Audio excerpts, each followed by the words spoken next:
It's the TSW Toybox podcast from Talk Star Wars. Each month, collect a brand new show, each released separately, featuring 3 hosts with movable arms and legs.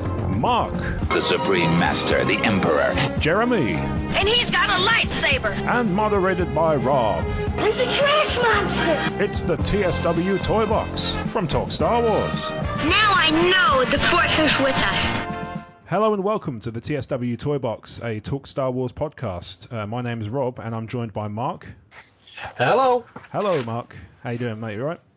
Fantastic. Excellent stuff. And we're also joined by Jeremy. Hello, Jeremy. Hello, how are you? Yes, all good, thank you, mate. Yourself? I'm well, thank you. Yeah, excellent. I've been ill, but I'm better now. Yeah, I heard you were ill. Yeah, I had horrible problems with my stomach. On the plus Ooh. side, I've lost all my holiday weight, so that's nice. I would have much preferred a more natural kind of way of losing it. So, you take what you can. You get what you get what you're given in life. I once lost 5 stone in a week. Ouch! Did you lop a leg off? Salmonella. No, salmonella. Oh, blimey. Sounds horrible. You sound horrible as well, I can tell you. Yeah. Well, I lost about a stone, I think, in the end. No, it wouldn't even been that much. Probably about half a stone. But yeah, well, it weren't good. Ooh. But like I say, it's all for so much detail. The greater good.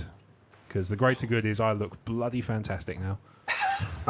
You mean even more bloody fantastic? I wasn't going to say it, but thank you, mate. Right, so let's jump right into the meat of this. So we've been fortunate enough to have a chat with podcasting superstar of the Star Wars universe, Steele Saunders.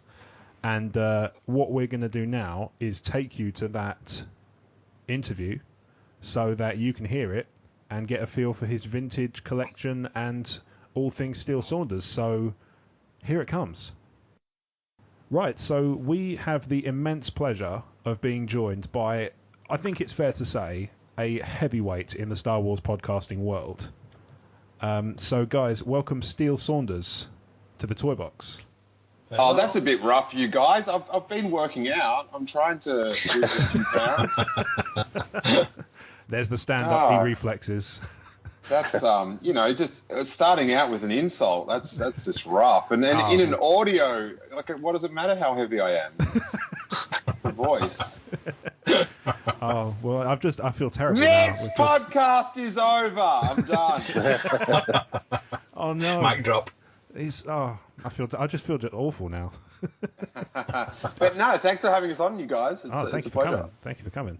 Thanks for coming. Yeah. Yeah. So we are relatively early in the Toybox journey, but to have somebody of your kind of stature within the, I did it again. So to have somebody of your I don't know about this stature business. I'm just an idiot on the internet. You're a popular one, Steele. This is what we lack. Yeah, I don't know. We're all just the same idiots, I think. We're all united by a common love of Star Wars and idiocy, I think. Yeah, a unbridled desire to be 10 years old again. Yes, indeed. Well, yeah. Or 14 in your case, Rob. Yeah, in my case, emotionally 14. Yeah, so there's that. Nice. Any chance to get a plug in? Any at all? Jeremy's the best hype man I've ever had.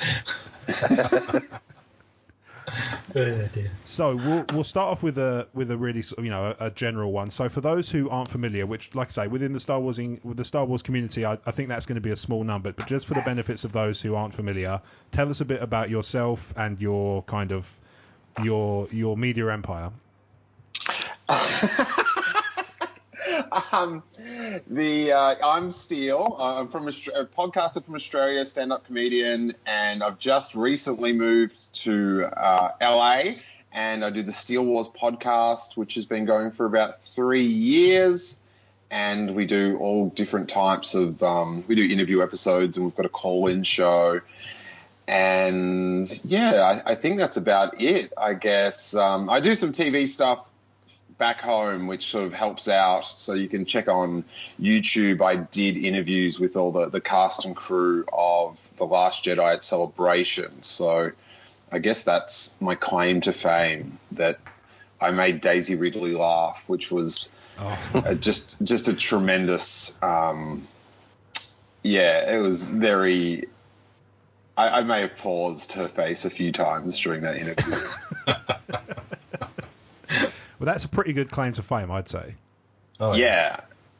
And I don't think, to be honest, as a strength of claim to fame goes, I don't know if it matters that much how strong it is. I think it sounds like you just enjoyed it for itself anyway. Yeah, she was just delightful. Like, just, you know, when, like in the Wonder Years, I'm not sure if that reference is too old for people, but in like teenage comedies when the guy sees the girl and it sort of, like flowers appear and stuff around her, and like the music comes on, like that's what it's like talking to her, I think. So and I'm a married man, but she's surrounded by an aura of delight. Oh, well, that sounds lovely. She does sound very nice. Just from that description alone, I'd like to meet her. So I didn't know this about you, Steele. That you're a vintage collector. Jeremy there being summoned to another podcast, apparently. Silence. No, silence. No, it's all right, man. Wow. Who's the amateur? My God. Yeah, I say, as a hype man, he's top notch, but as a, otherwise. The rule is on set, if your phone rings, you have to buy a case of beer. So bring it on. Jeremy, that sounds like a great rule, mate. I think that should be our rule, Jeremy. I think that's great. Yeah. I like that. Talk guess is yours. Plenty of beer here at the moment. Well, all right, I'll keep that in mind. It's very odd still to give you a bit of a background into the Toybox setup. Me and Jeremy live about 10 minutes apart, and then we're separated by about half the country from Marc. Well, there could be some benefits to that. Yeah, well... There is for him. Yeah, for him, yeah, for sure. But I'm in the best half, though. All right. Let's not get into that this time round. It's not the Civil War... The Civil War toy box. We'll do that episode another day. So let's say I didn't know about you that you're a vintage collector, and that may be my failing. But is that something you kind of broadcast, or is that just a hobby? Something go broadcast like it's my dark secret. No. Star Wars. I'm a Star Wars podcast, but my real secret is I collect old Star Wars toys. The shame. No. Hang your head, sir. That's gentlemen. I've been outed. Well, I grew up with those toys. I was sort of like, I had I was very young when Return of the Jedi came out, and I had like the Return of the Jedi Christmas, where I remember getting, Jedi Luke and Bosch, or Bush, and I got Lando Skiff Guard, and I remember getting the Bush with, the Leia and the helmet, and going in and telling my mom, I'm like, oh my God, I got Princess Leia as a bounty hunter, and I was always like, maybe I was a perceptive little kid, because I was like, she hasn't seen that ant.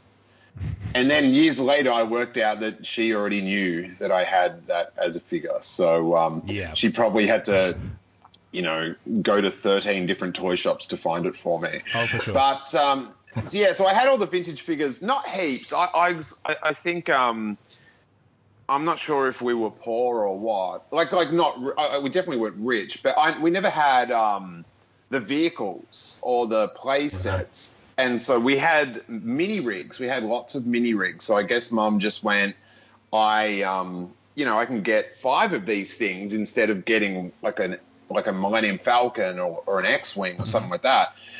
And I always found the mini rigs, I thought they were cool, but I was sort of frustrated they weren't in the movie. I just desperately wanted that tank, that little one-man tank, to appear in a background shot in Empire Strikes Back or something like that, just to validate it. And so then in 90, so I went through and I had the figures and stuff. And then when Steve Sansweet brought out the concept screen to collectibles book, which is sort of, kind of if Timothy Zahn's books, the Thrawn trilogy, sort of kickstarted Star Wars fandom, I think that Sansweet's books sort of kickstarted Star Wars collecting in a similar way. And, they sort of put forward a lot of the folklore that that's the basis of, vintage collection with, the blue snaggletooth and the rocket-firing Boba Fett, and sort of established all those sort of, figures and the backstory and all that stuff.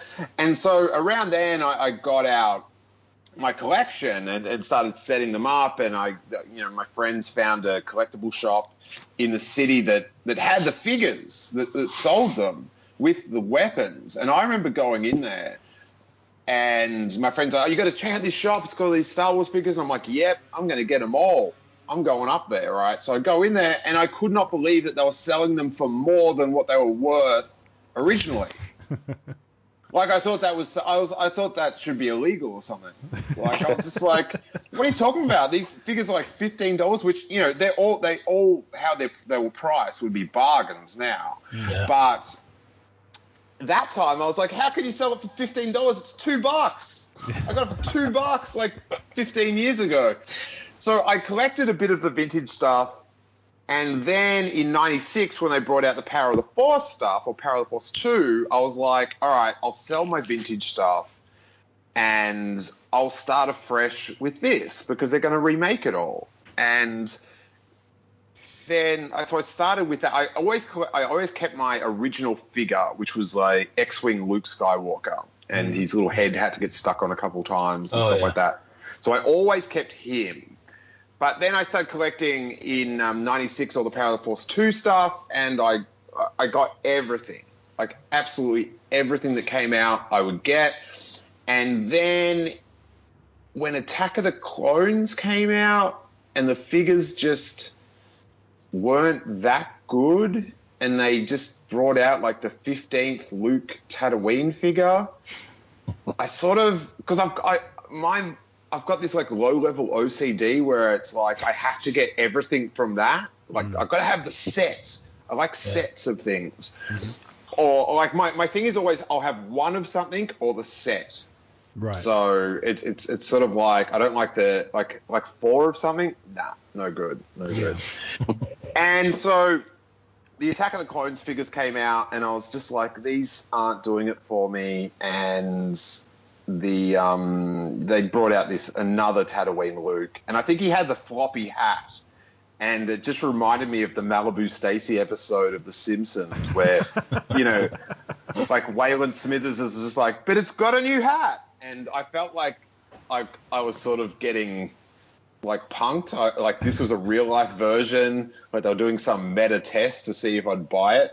And then I was sort of just like, all right, I'm done with this. Because when they brought them back out in '96, I sort of thought they'd bring out like the ultimate version of the figure and leave it, because in the vintage figures, they never went back and updated figures. They just kept bringing them out again. Yeah. So do you know what I mean? Like the Tatooine Luke with the telescoping lightsaber, like they moved on with the holding lightsabers for the Empire Strikes Back and the Luke Jedi, but they didn't go back and fix the other one. And I sort of thought it was going to be like that. Like you have your shot at that figure and then you move on. But of course, they keep going around in circles of bringing up updated, sometimes they bring up ones that are better and then they'll bring out another one that's worse. So I didn't want to have all these like 47 Darth Vaders. So I just thought, I'm getting rid of all these. I'm done.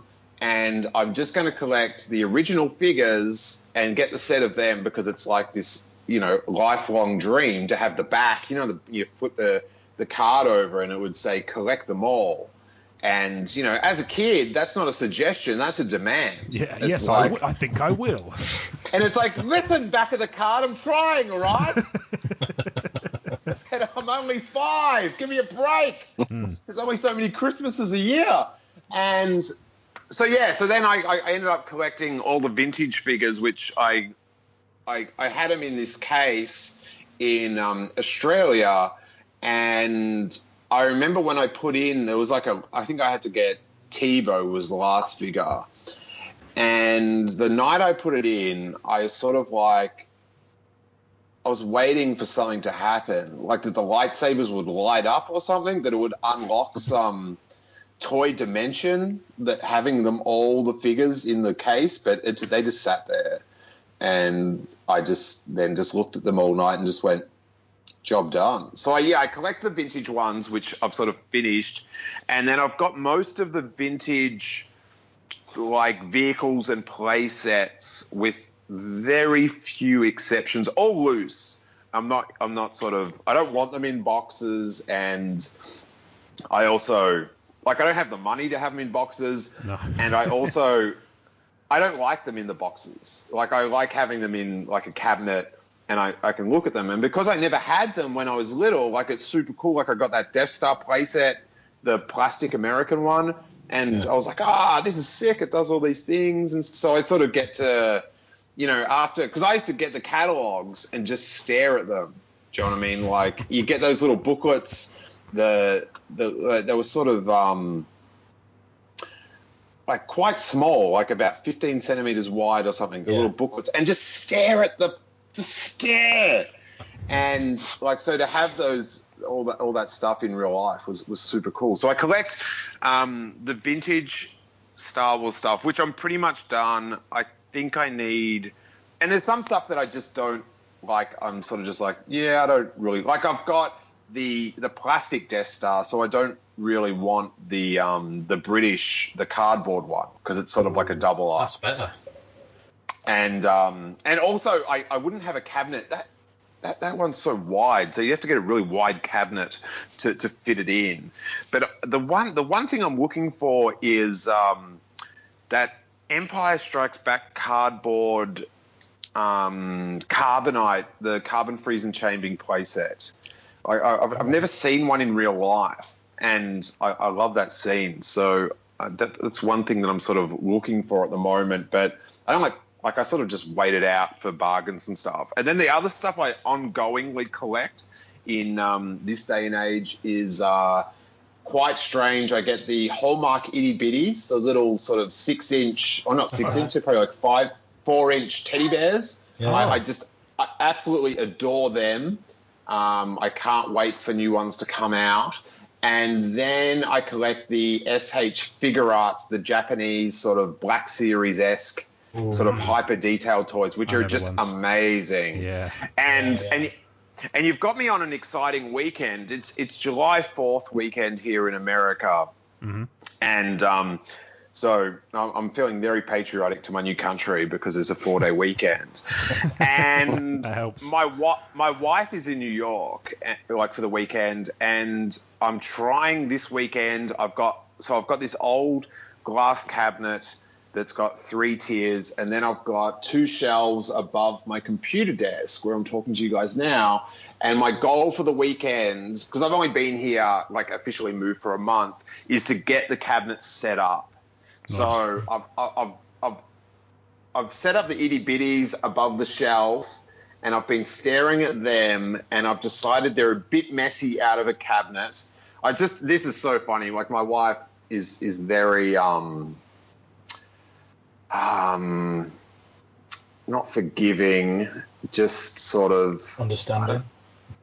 understanding, and sort of thinks it's cute. Like, she's just like a bit of a pat on the head. She goes, "Oh, how's the cabinet setup going?" And I'm like, "Oh, I set up the itty bitties above the shelf, and I don't think they're going to work. I think they're a bit messy out of the cabinets, like, because they're also, so I think they need to be in a cabinet to add a bit of class to them." She's like, "Oh, that sounds good, Steele. Good luck.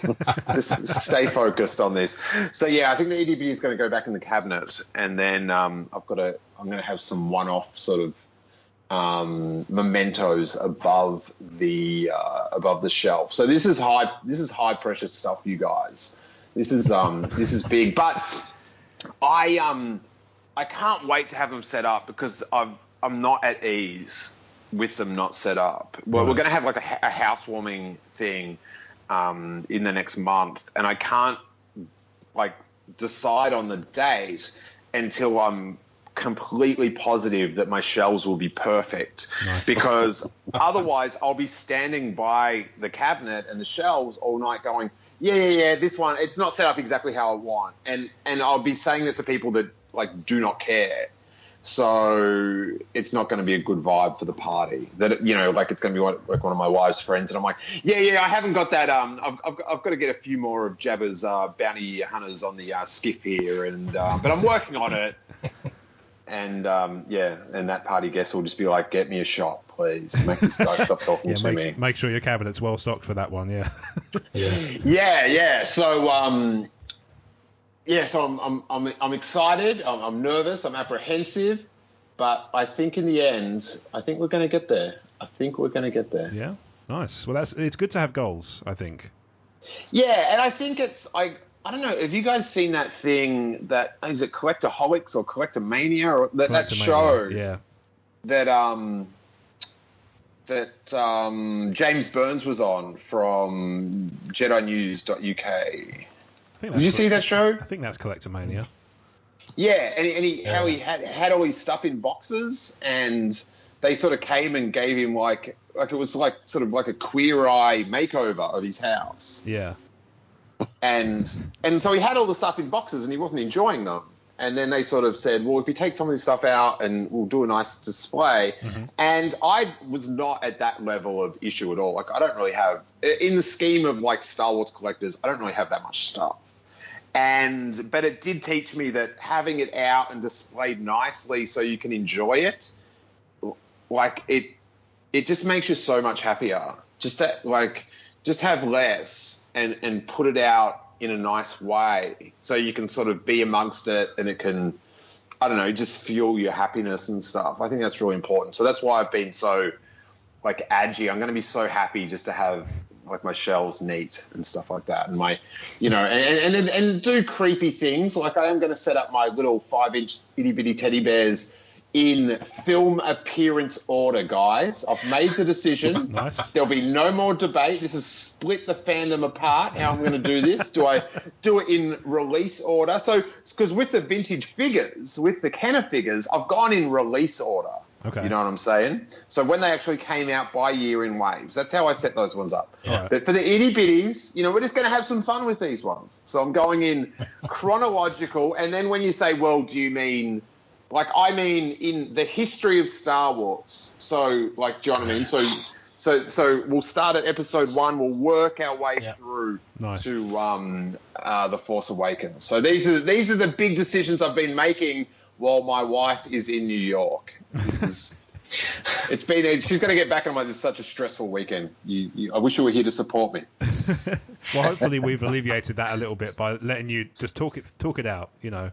It's good. It's good to have just someone, you know, to sound these things off. Yeah, well, we're more than happy to hear that from you. I've just looked up these itty bitties because it's the first I've heard of them, and they're adorable. Yeah, they're great. So cute. They're made by Hallmark, the card company. Yeah. And the cool thing about I like that they do like a wide gamut of characters from all over the saga. They could probably afford to do. But they sort of haven't really treaded into the prequels too much. So I hope that because I like collectibles that like the SH figure arts, the Japanese figures, they're really good at covering like the entire saga. Like they do like some really good prequel figures and stuff. And yeah, I love the other one.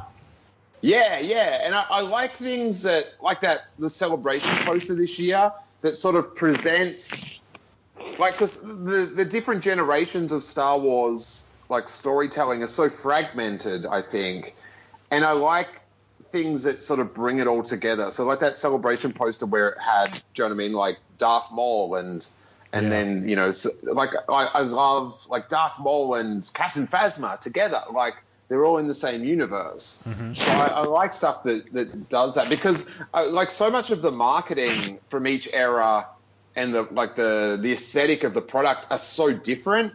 So when people when things like put them all together, I think it's really cool. So that's why I really like the SH figure arts that they really present like the saga together. Yeah, and they're gorgeous as well. And my figure arts, I'm going to go for chronological storytelling order with those guys as well. So. Okay. These are decisions I've been making, and it's so fun because this stuff is so pointless.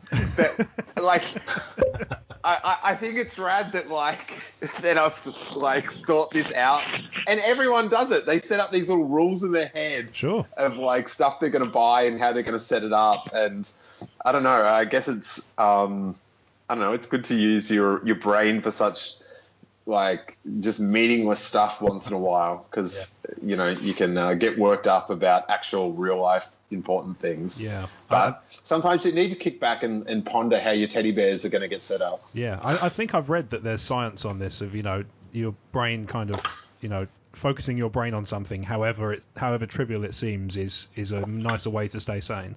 It makes sense. Yeah. Yeah, for sure.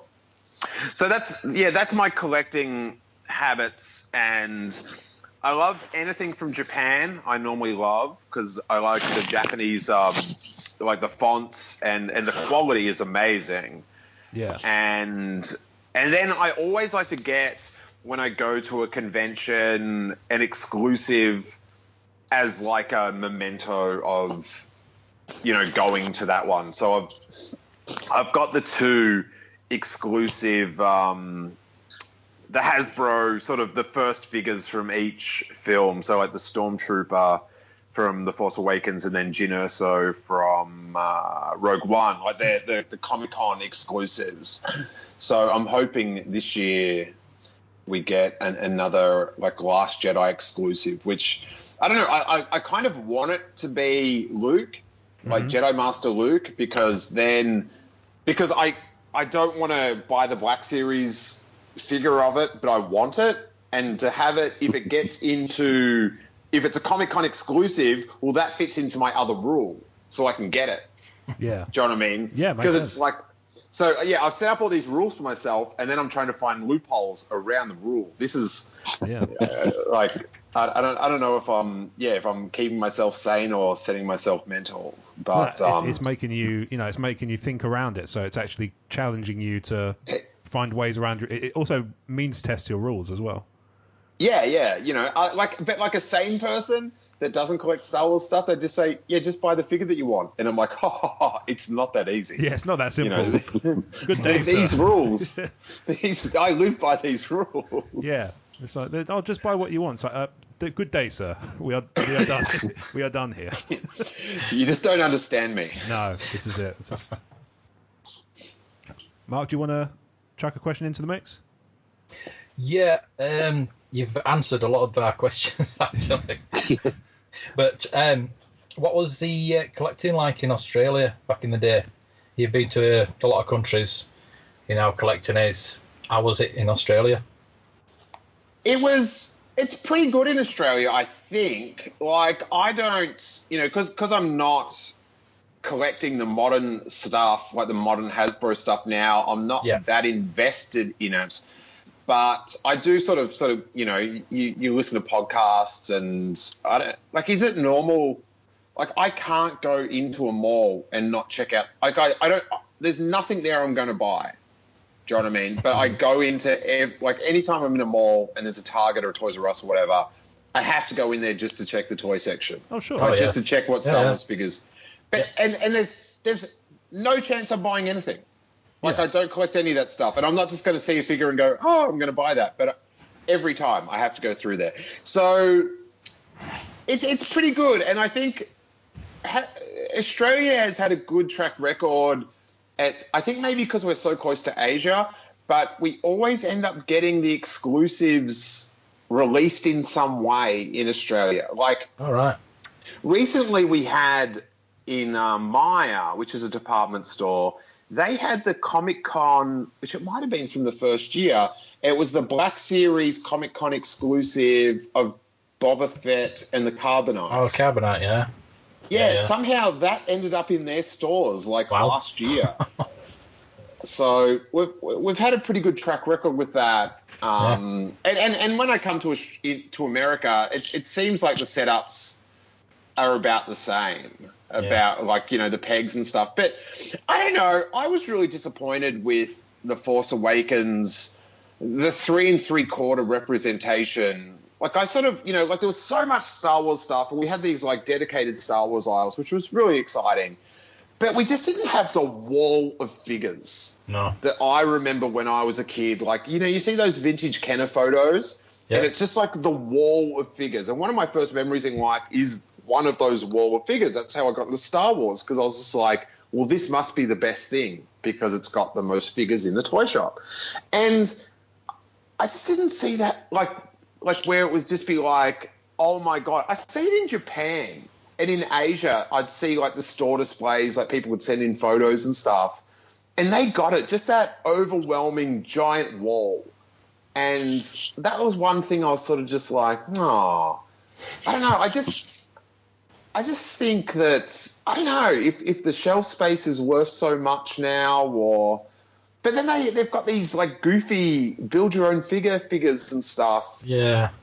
And I don't know. I just think if they put more focus on, here's just a ton of these 3 3/4 figures, that would sort of like generate more sales. Because I definitely think that you get the wave of figures, and they don't, because I also have like a wholesaling background with totally different things, with like skateboards and skateboarding clothing, and it doesn't seem like they replenish the figures. It's just like, there's your figures.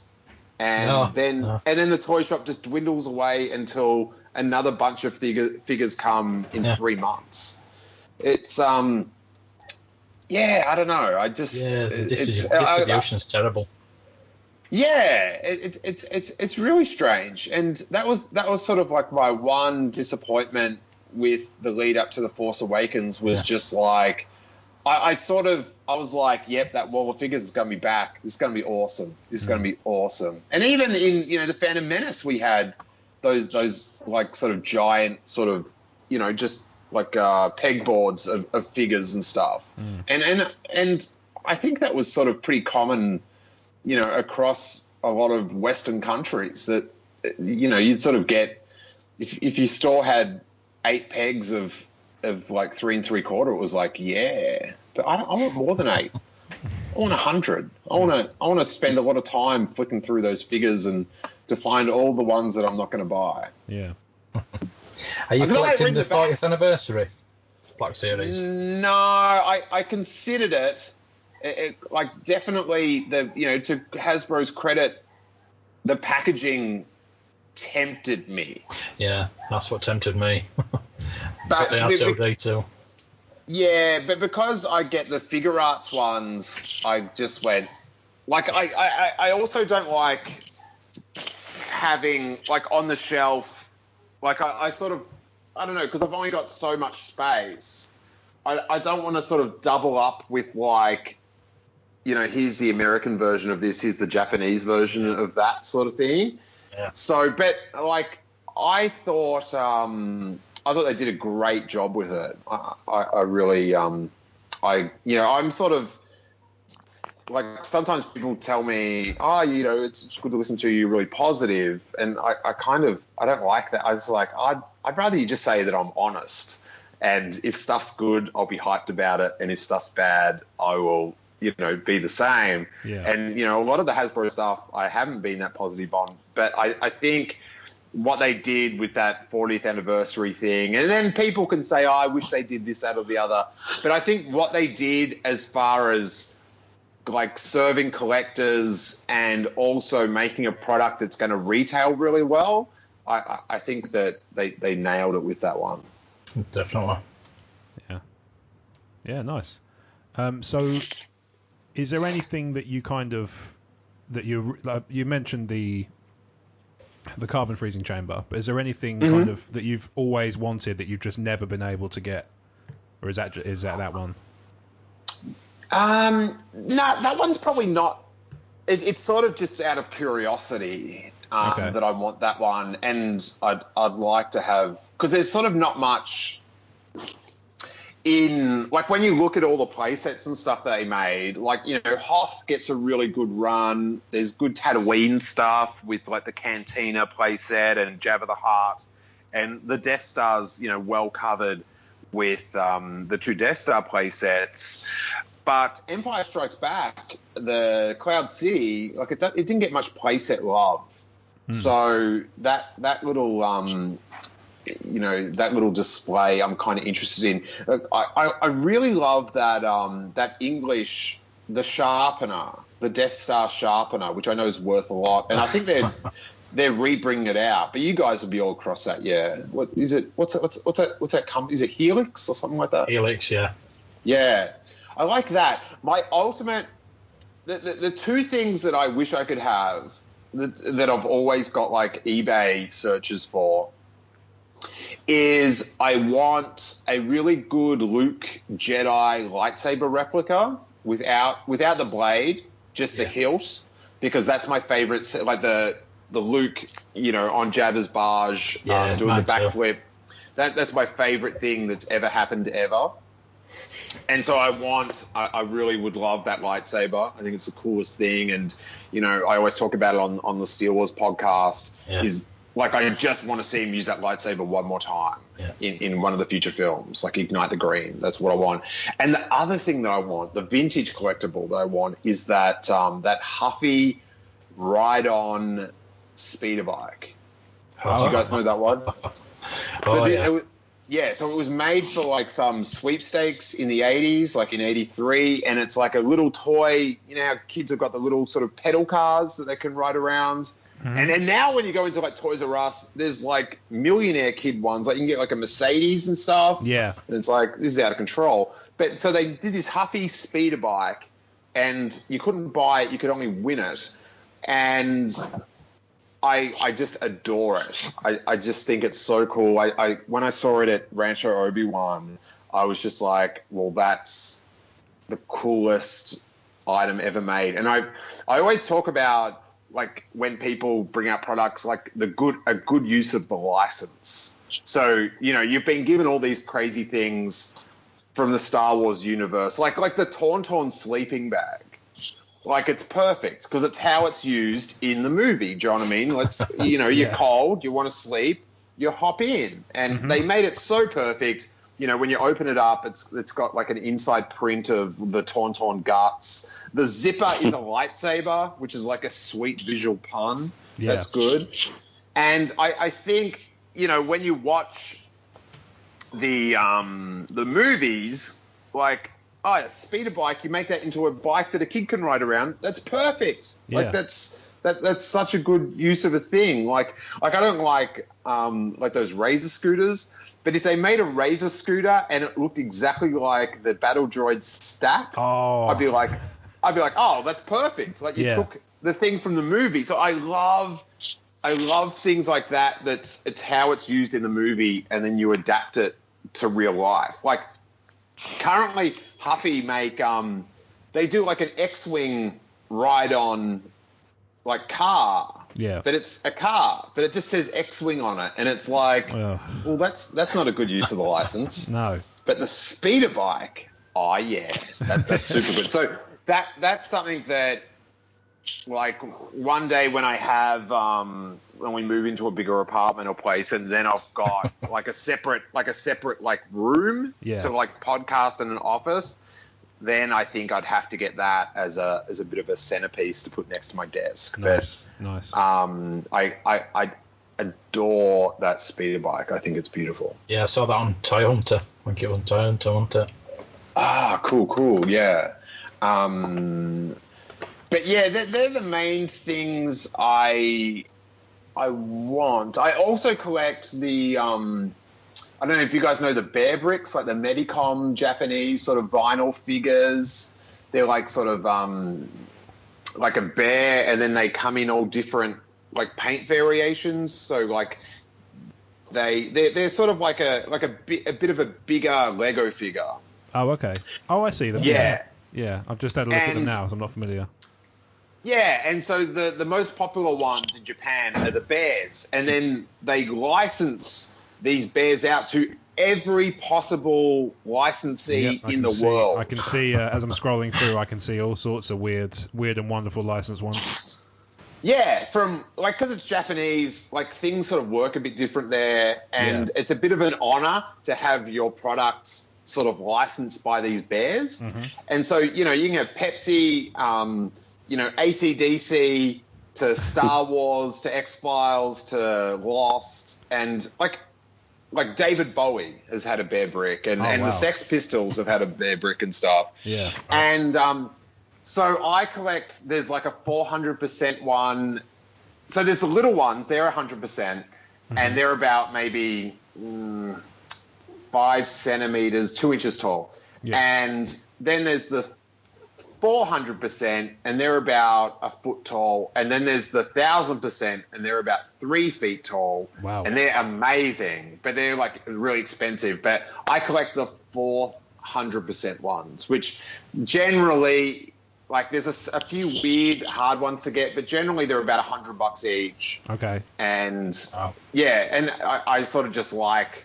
They like aesthetically look nice in the house and stuff like that. So I've got to finish off that set as well. Nice. They don't do a Krennic though. That's a disappointment. No, oh, that's so weird. I was just looking at my Krennic. I have a bit of a man crush. I will raise you a bit of a man crush and give you a full-fledged man crush. I'm not going by halves. No, fair enough. I totally get it. Mendo. We love Mendo, desperately love Mendo. Yes, we and do. I got, because see, this is the thing, I can get one of something. So I was in a Disney store the other day, and they've got these 12-inch dolls. I saw those. That are sort of, yeah, with like the fabric and stuff. Mm-hmm. And because they're clearing them all out for Rogue One, yep. The Mendo, like all the figures are like $35, and they're all reduced down to like $9.07 or something. Yeah. And so they've got this Mendo, and he's got his beautiful fabric cape, and I was just like, yeah, I've got to get Mendo. I was looking for, actually, in the similar vein, in the Disney store. I don't know if they've got them in where you are, but over here they've got the Elite Series the diecast figures. Mm-hmm. And they have Rogue One ones, and they have everybody, it seems, except Mendo. Oh, they didn't do a Mendo in that? No, I asked the guy in the store, and he was super helpful, but and super enthusiastic about crushing my dreams. Oh. I still can't remember his name. No, I can't remember his name. I was going to leave him in the box, because he's in a nice little display box and stuff. And then yesterday I was down in downtown LA at this old, like a used shop fitting store that I found. And I was buying some glass shelves to put in the cabinet to add some extra levels.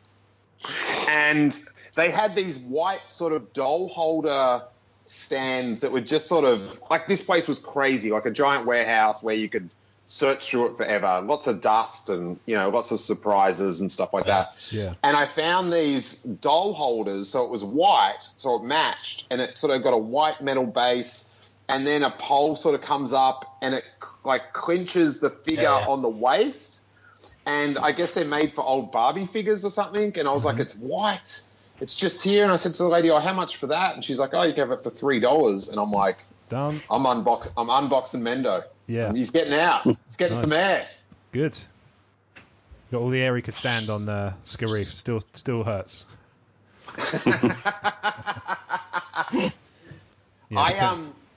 I think I actually, when you say, like, what things are you looking out for, I think, I've never thought about it this way, it just popped into my head, but I think I collect Star Wars interviews that I do myself, and I've got these lists of people, and Mendo is definitely very close to the top of the list of ones I'd like to collect, and I'm close. Like, we've got some mutual friends because we're both from Australia. Oh, yes. And I know he knows that I exist. I'm jealous now.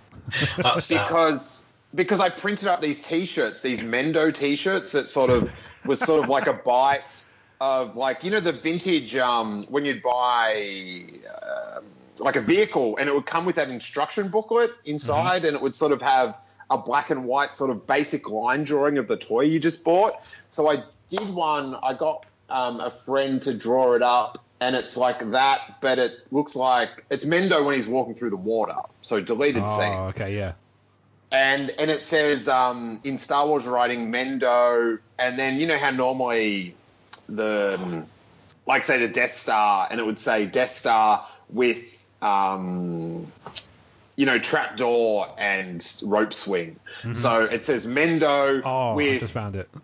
with white cape and immeasurable power. And so, also a line that got deleted from the movie. So thanks for nothing, Lucasfilm. Well, but he's seen those T-shirts, and him and his entourage of sorts, because he was just in Australia doing a tour, like a publicity tour, and a few friends sent photos with him, like with the T-shirt, and he thought it was like the funniest thing ever. Nice.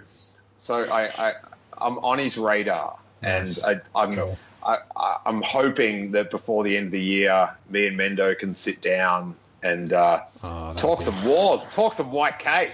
Yeah, that'd be awesome. He strikes me as he would be a great interview anyway, because he seems like a really funny guy. Yeah, I'm determined we're going to be best friends. Nice. I think we're going to hit it off. I think Dubs are going to cry. Yeah, I said this about you before we started recording, actually, Steele. So that works out. It's a weird kind of, it's a weird kind of chain that's building here. We can all be best friends with Mendo. Yeah, I've just found where to buy that T-shirt, so you may see a UK sale pop up in the not too distant future.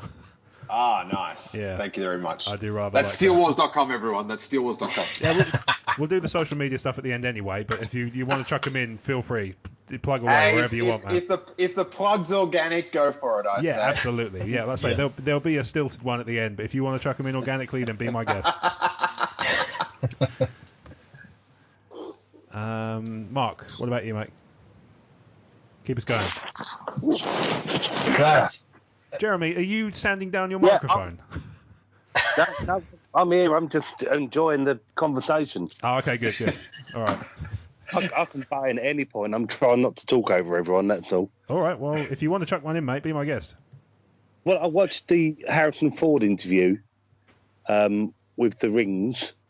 Ah, yes. Did you get the rings done?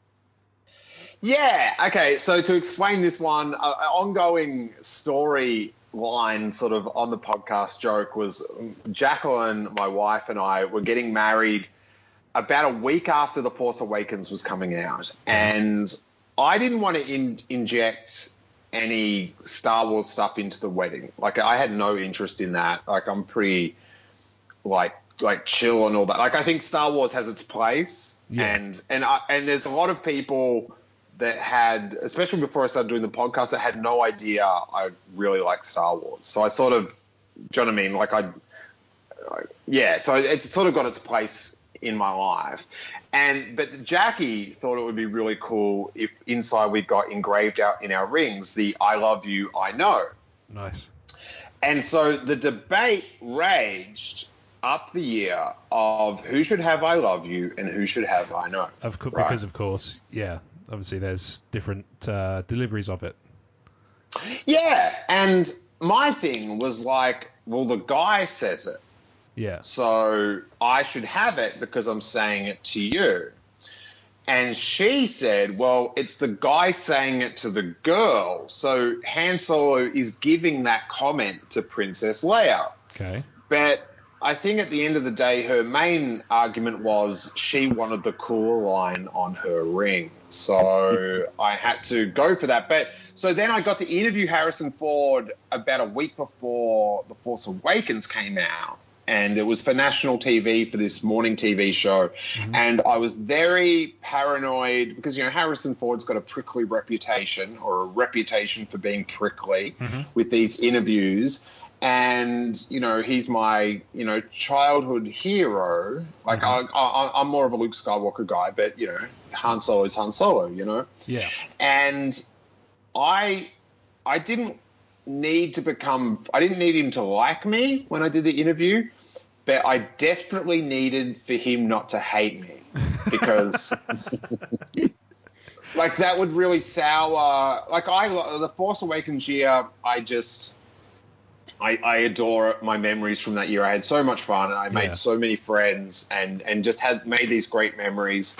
And I was like, oh, imagine if this went bad. Like, this would really sour my year. And then watching the movies and stuff. It would be really hard. And so when I had two questions to ask him, that's what I was allotted for this red carpet thing.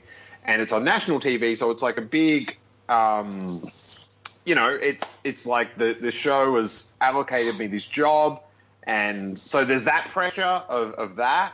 And then, like, it's my childhood hero. And, this is what, like, I worked really hard that year to get into a position to do this, like, TV work.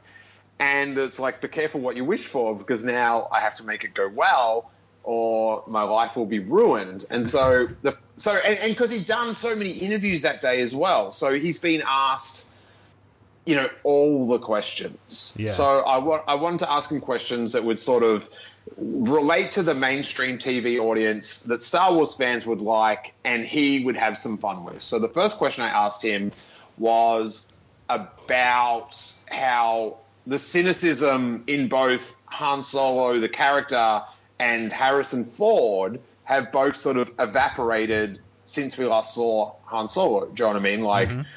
Like Harrison seemed to be having so much more fun promoting Star Wars. Yeah, for sure. And then you've got Han Solo talking about the Force and stuff like that. So whereas before he was just like, hokey religions and stuff. And I found that sort of synchronicity, that was very interesting. And he gave a really good answer for that. And then I said, hey man, I'm getting married next week. And it was so funny because when I said, I'm getting married next week, and he goes, oh, really? As if he could not imagine a nerd of my magnitude meeting a girl. Yeah. and he went on to ask, and this is, to be clear, to a woman, right, and not an anime pillow. And then I said, oh, you got to settle this argument. And this is like the biggest thing in my life, who should have what on the ring. And he leaned over. He thought it was really funny. He leaned over, sort of put his hand on my shoulder, which was just messed up. Yeah. Like he's reaching out and touching me, and I'm like I'm under a lot of pressure because there's all these cameras filming me and stuff. And in my head, and I really was trying to soak up every memory of it. Like, how when you see a good thing on your phone and you do the frame grab on your iPhone, like you click both buttons and it takes a photo of your screen. I was doing that. I was just like a chink, chink, chink, because he was so close to me, and I was like, oh my God, his eyes are so beautiful. And he's just looking at me like this Hans, it's so, I sort of enjoy getting carried away with all this stuff and thinking what would excite 5-year-old me. Do you know what I mean? And the 5-year-old me could never have comprehended that I would get to talk to Han Solo. That's just, growing up in Australia and stuff, that's like Tatooine. Do you know what I mean? You're away from everything. Yeah. So I sort of, I'm there to do a job and stuff, but inside my head, I'm just going, Han Solo's touching me. Just loving it. I think even internally, you handled that better than I would have. Yeah, I've gotten quite good at having my face do a total different thing to what's happening in my head. That's I've got a good poker face for that sort of stuff. Yeah. And so he said he goes, pal, I've been married for a lot of years. You're getting the I love you. And then he just laughed and strolled off. But the weirdest thing about that whole interview was I love making the T-shirts, the parody sort of T-shirts and stuff like that. And for The Force Awakens, I'm not sure if you guys skateboarded when you were younger, but I made a parody of this old skateboarding T-shirt, like the Have You Seen Him T-shirt, which was sort of from an old movie called The Search for Animal Chin, which it was this old sort of like a skateboard video with acting. And the story of the movie was they were searching for the guy that invented skateboarding because he'd gone missing. And it had Tony Hawk and that stuff in it. And, when I was little, it was a real sort of, you know, a really campy movie, but, you know, we loved it because we were like, you know, 10 years old or whatever. And so they made these T-shirts for the movie to promote it with the photo of the old man, and it said, "Have you seen him?" Like an old sort of lost child thing. And so I made a Luke Skywalker one. I sort of photoshopped a modern photo of Mark Hamill and put him in the robes, like the head robes of like Ewan McGregor in one of the prequels, and made a Luke Skywalker "Have you seen him" T-shirt, because he wasn't in any of the marketing. You know, he wasn't in the poster, he wasn't in any of the trailers and stuff. Yeah. And so so all the other TV people in the press row, you know, they got suits on and stuff because they're, I don't know, they're trying to be professional, whatever. And I was like, well, I'm here to rep Star Wars fans, so I'm going to wear my Star Wars fan T-shirt and wear that, and also it'll probably get on TV. That's good publicity. Yeah. And so he came up, and I'm stressed. Like, I'm just like, I got to get these lines out, and I've like interviewed celebrities before, you know, TV and all that sort of stuff, but not one I cared about. Like, not one my 5-year-old self cared about. And so I was worried whether I was going to break down, like if I'd have a nervous breakdown and just not be able to talk. Like, it would, like I'd be like, yeah, I'm ready to do this. But when he came, that like something would switch in my head and I'd just be like, blah, blah. And so as he comes up, and I'm just like, yep, got to get out these, you know, these questions. And when I watch it back, I did sort of, I really wish I was just a touch more succinct with my questioning, but that's just sort of just being critical. And so he looked at my T-shirt, and I'm about to ask this question, and he points at the T-shirt and starts laughing. And I'm just like, what do I do? Like this is like very small seconds in my life, but I'm just like, do I acknowledge he's laughing at the T-shirt? No. Go with the questions. He laughed at my T-shirt, which was so weird that I made Harrison Ford, this grumpy Hollywood star, laugh through, let's admit it, the lowest form of comedy ever, and that is parody T-shirts. So that's a cheap thrill that I hold dear in my heart. I can understand it. Definitely. Yeah. Mark. So, you have the vintage collection. Mm-hmm. Have you got all the Ewoks? Oh, yeah, of course I've got all the Ewoks. Ewoks are my... I grew up, you know, I was like 4 or something when Return of the Jedi came out. So Ewoks were just, like, without question, the coolest thing ever.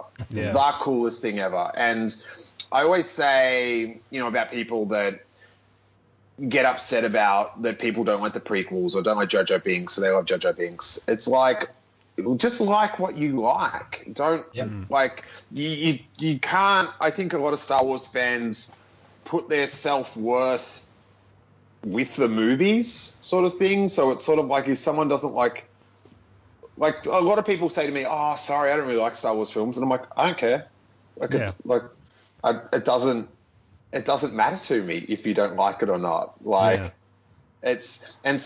When I remember I was at a convention in the 90s, and I didn't have any Star Wars friends, so I'd sort of go to these conventions by myself and just take it all in. And I remember Ewoks were mentioned, and at the back of the room, like, there was some booing for the Ewoks. And I remember turning around and going, oh, people don't like Ewoks. And I'd never considered that before. No. And then I was sort of just like, oh, well, I reckon they're awesome. And I just went along with my life. So I think sometimes people get, like, I know, like, I'm sick of, like, bad prequel jokes. Like, just, like, but it's not because I'm defensive of the prequels. It's because I don't like bad jokes. Right. Do you know what I mean? And it's just like, it's the same. I've heard this joke 8,000 times, so I don't I just hear new joke. Like if you get a new angle on a prequel joke or like a new topic, like I'm down. But I just, you know, sometimes when it's just like, just by saying Kitster, that's funny. That's the same with the Snoke thing. It's just like, yeah, I get it. You think of like a character it can't be, and you say it's Snoke, and that's the joke. It's like, yeah, I've heard that. Yeah, But I can believe you certainly have, if nothing else. Oh man, Yeah. it's out of control.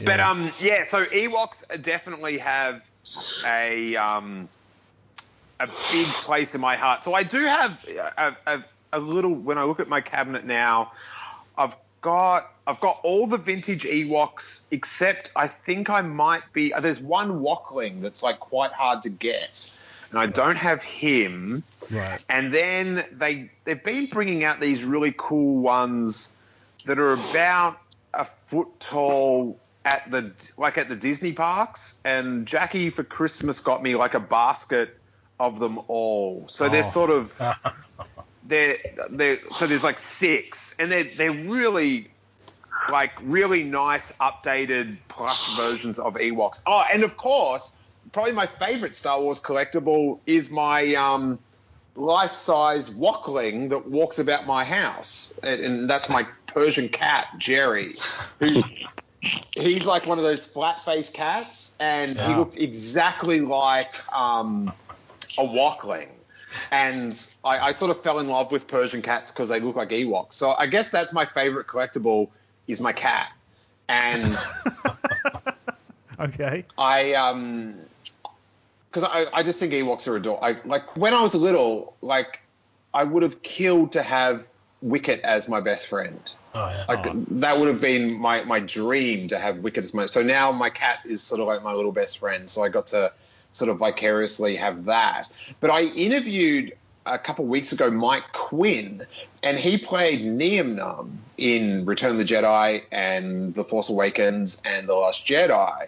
And as I was researching him, I found, for one thing, I found out he played Yoda's right hand in Return of the Jedi. So there you go. Okay. But he also played the Wokling. That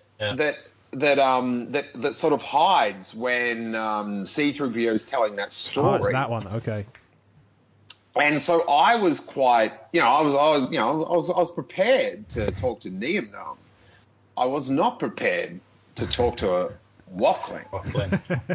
One of my favorite characters, because I was a bit like, it was sort of weird because I was super normal talking to him about all the Neum stuff, and then like when I asked him about the Wokling, I sort of fan out a little bit there. I lose my cool, and I'm like, you really captured the moment. I believed in that Wokling, and he started telling me, he goes, oh yeah, well, like I just had to like take out, gut out the head, and I'm like shh. Don't spoil the magic. Like I want to know everything about how Neum got control, but don't spoil the magic of the Wokling. Let's keep that behind the curtain for me. Yeah. Which I didn't know. Did you guys always think that Neum on the Millennium Falcon was a dude in a suit? Yeah. Yeah, I assume so. Yeah, no, it was Mike's hand going up into his head. What? Yeah. Okay. Wow. Yeah. Right. That's news to me. Yeah, so Mike was like underneath the control panel and, had his hand up extended through his head.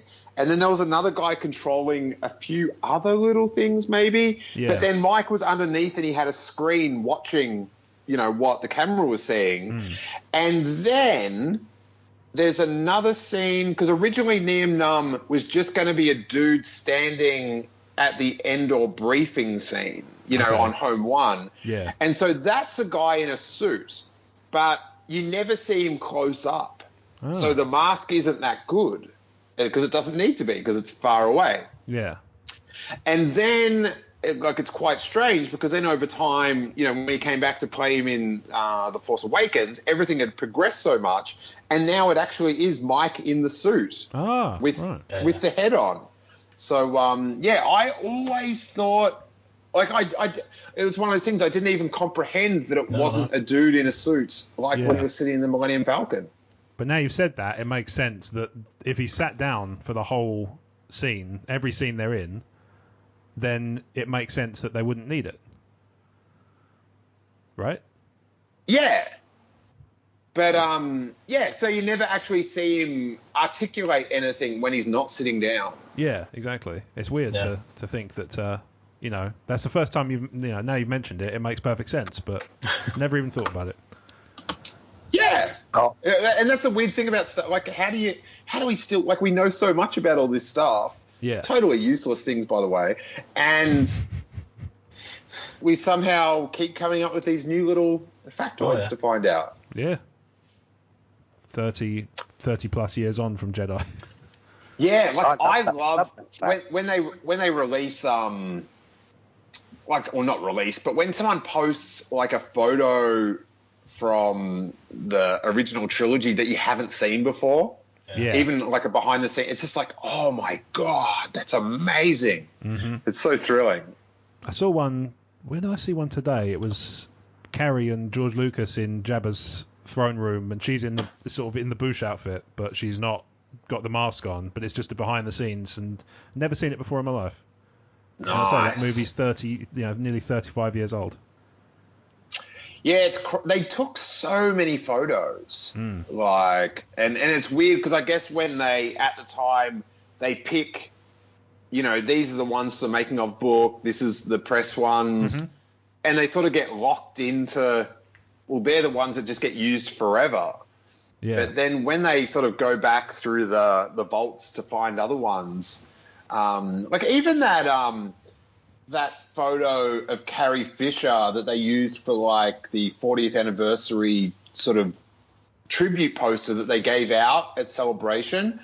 And like, she's got the buns and she's sort of looking very sort of solemnly at the camera. It's a beautiful photo. I'd never seen that before. And like, now it's quite iconic because it's been used as that poster, but yeah, it's crazy. There was ones a couple weeks ago, and there were all these unused, real moody studio press photos for Return of the Jedi that came out.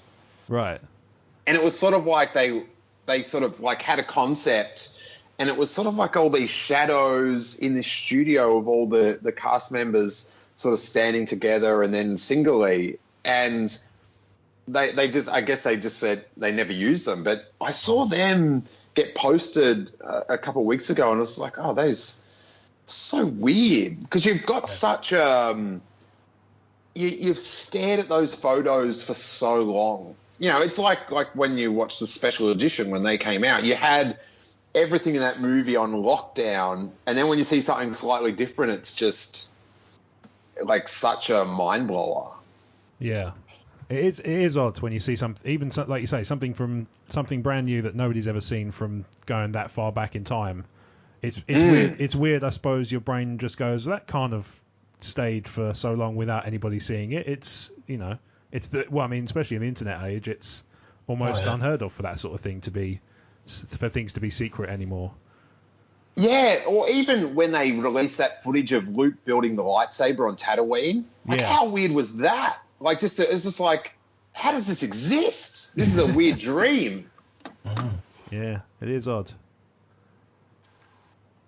All right, I'm just having a look through some of our questions. I mean, there is one here. So obviously, I'm sure you get this one all the time, Steele. Mm-hmm. Do you personally have a Snoke theory?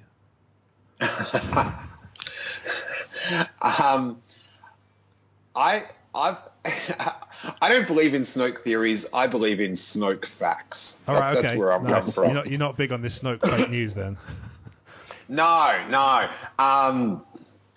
It's weird that I sort of de facto am seen as some sort of Snoke theory expert or something. When the Snoke, so I did this T-shirt, the Snoke theory, your Snoke theory sucks, and I just thought it was a funny joke. Yeah. And it's sort of, I never really imagined it would turn into this weird, like, catchphrase sort of thing. I am honored that it did, because again, like, growing up in Australia, and as I was saying before, I didn't really have Star Wars friends or anything, but I find it really cool that I just affected Star Wars in this tiny way. It's like a drop in the ocean, but like I made a catchphrase, and it's like it's so dumb, but it's just like, I affected Star Wars. Yeah, for sure. Yeah. Like, it's so weird. Like,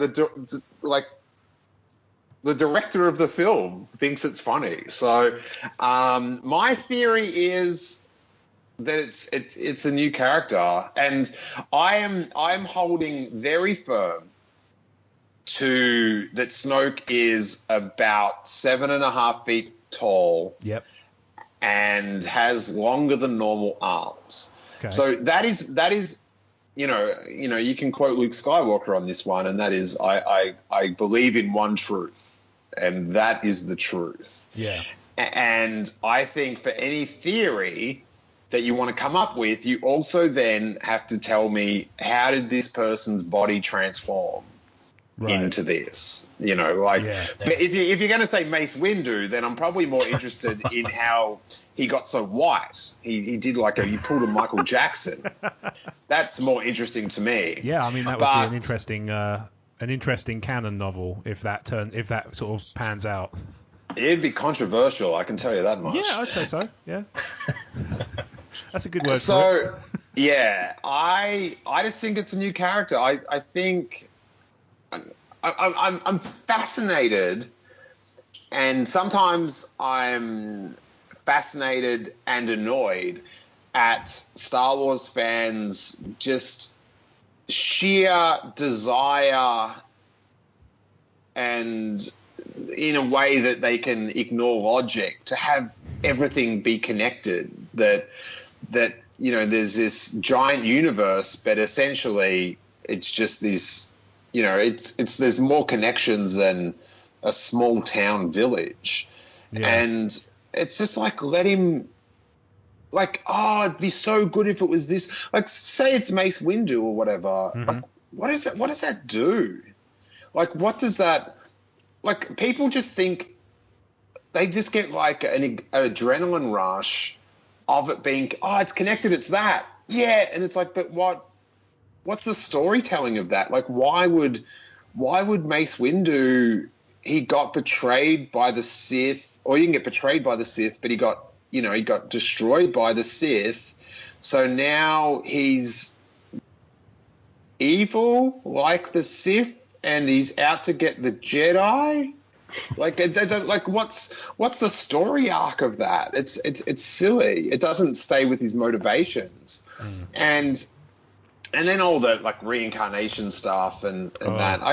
Some of those have got crazy. Yeah, I just think Snoke is what Star Wars needs, and that's new characters. I'm with you. I'm totally with you on that one.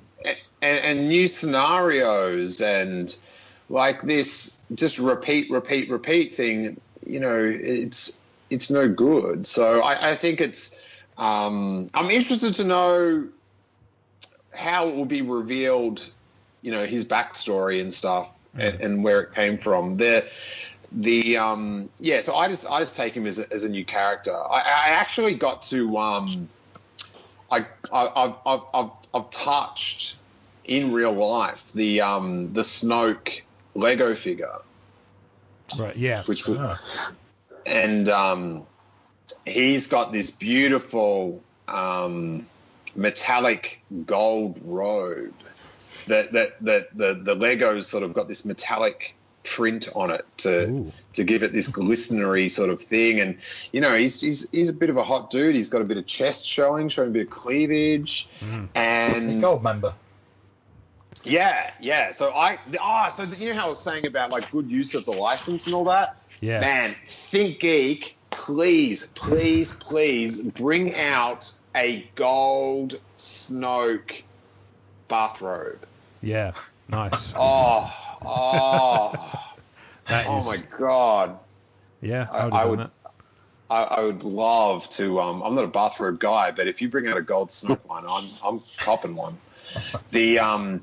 But then so that figure had been posted out on the internet, right? And people are saying, well, this proves he's not 7 foot because he's the same height as all the other Lego figures. Drove me up the wall. But then, so you've got to use logic and math, because the other tall, famous tall figure, Chewbacca, he's the same height as all the other Lego figures as well. Yeah. So if you're putting together all the evidence, that one doesn't check out because we've already established that if a Lego figure is taller, they're just going to make him the same height. Like, they're not Hot Toys here; they're Lego figures. Exactly. Not like they're going for the really super accurate sort of, the Japanese figure arts accuracy there. It's Lego, Oh my God! And if the scale of height for those figures isn't right, oh my God! I've seen some very angry Facebookers that like, I think the Chewbacca should be 2 millimeters taller than that. So it's like, whoa, that's wow, okay, that's quite an afternoon you've had. Because I'm sort of like, I'm I've got all my little rules and stuff, but like, it can only go so far for me. Like, how people collect the vintage figures. And then they collect like the ones from different countries and different date stamps on the leg. Yeah. It's like that to me.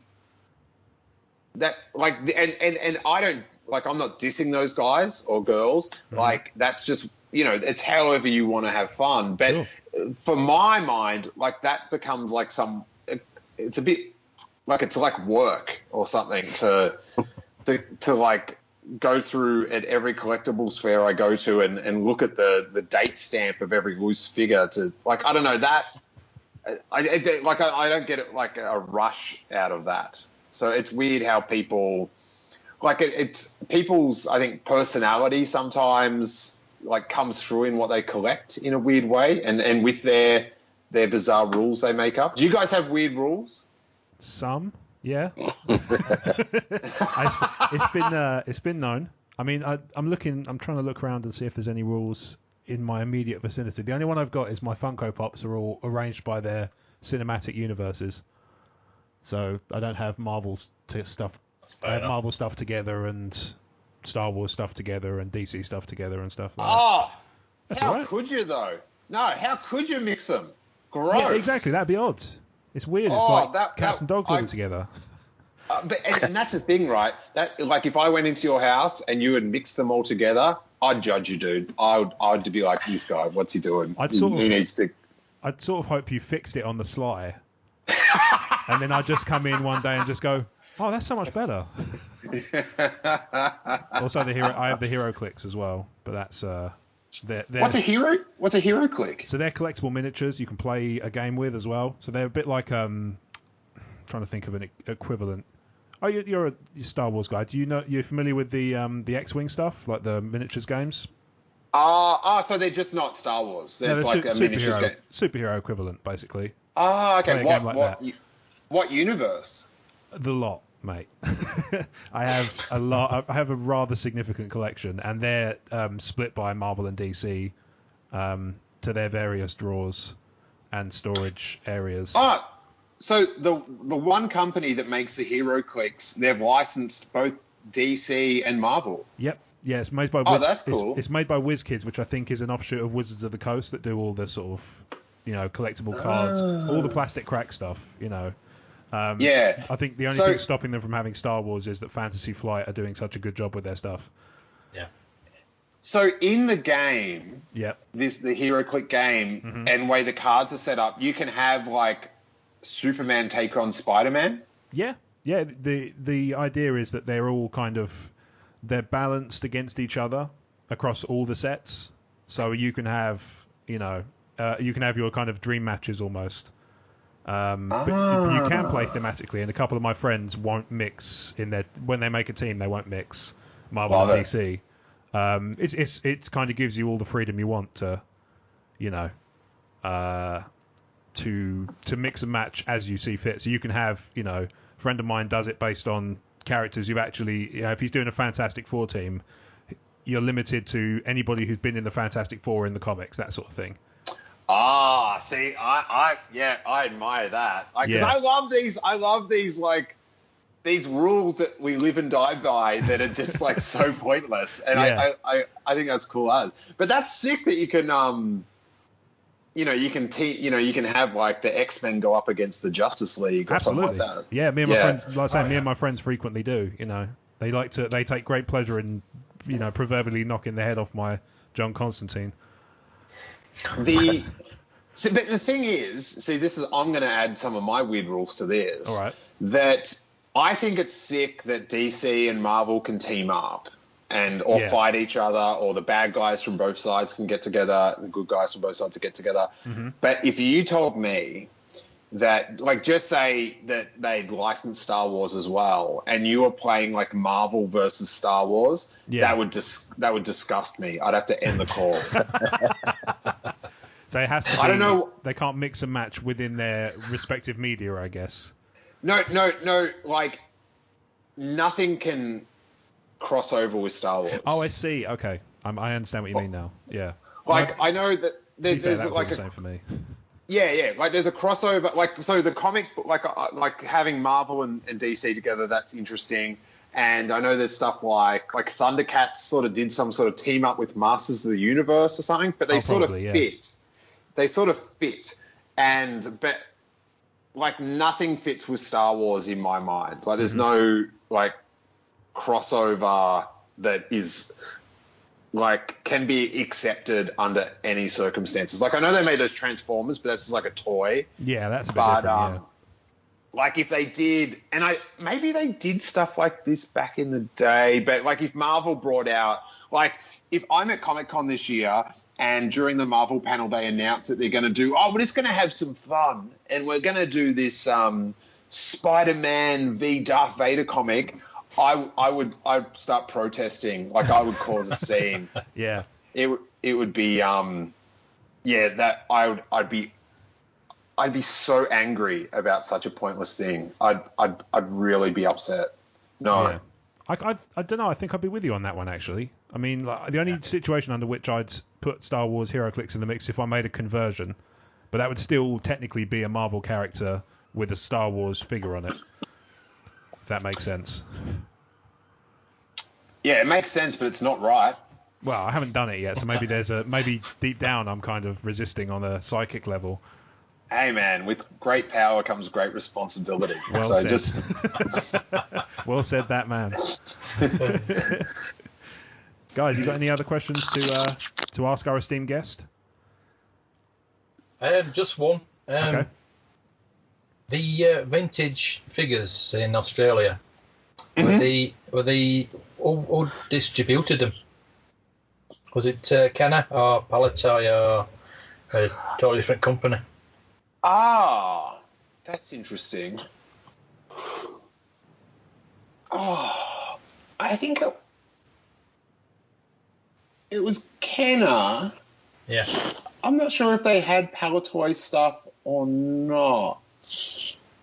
But Kenner was like, I grew up like with the Kenner brand name. Yeah. So I'd say it was just Kenner. Yeah, we never had like any of that weird sort of like stuff that was just for us, like with the Death Star playset and that. But Australia was sort of weird because we had, the American Kenner, and then sometimes we'd have Tri-Logo stuff as well. All right. Oh. So I think because, where we were in proximity to Asia, sometimes it was like a good, maybe like dumping ground of like, we've got some stuff, who wants it, sort of thing. Those guys are closed. But I tell you, this is the most horrific story from Australian collecting as far as I know. So it was about 1985 or 86, and Star Wars was dead. And I think because of our close proximity to Asia, they had all these figures in the factory, and they just like, let's just send them to Australia.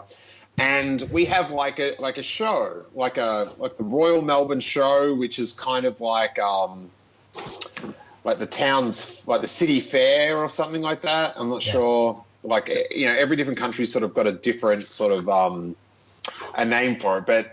So, there'd be rides and there'd be like cows would win awards and that sort of stuff. And so the Royal Melbourne Show, the show bags were really big. So each different franchise would have a show bag, and sometimes like a chocolate bar company would have a show bag. So they had these Star Wars show bags, right? And they were $6. And in the show bag, you would get 5 Power of the Force coined figures. Okay. Wow. For $6. Wow. And apparently there was dudes that were just realizing this is going to be worth money one day, and they were just like, they just bought as many as they could buy, like yak faces with coins and Cracker. Yeah, so it was just like this. That is like I think the greatest day in Australian Star Wars collecting, that they got like all these like so many coined figures. So I think they're a bit more common per capita in Australia than other places and stuff. Right. Wow. Okay. That's the kind of scalper culture really drives me up the wall as a general thing. Yeah. Yeah. I mean, I'm speaking about it from a gaming point of view at the moment, because I don't know. Are you much of a gamer? No, not at all. Not at all. Okay. Well, I don't know if you followed the news about the Super Nintendo Mini. Yeah. Yeah.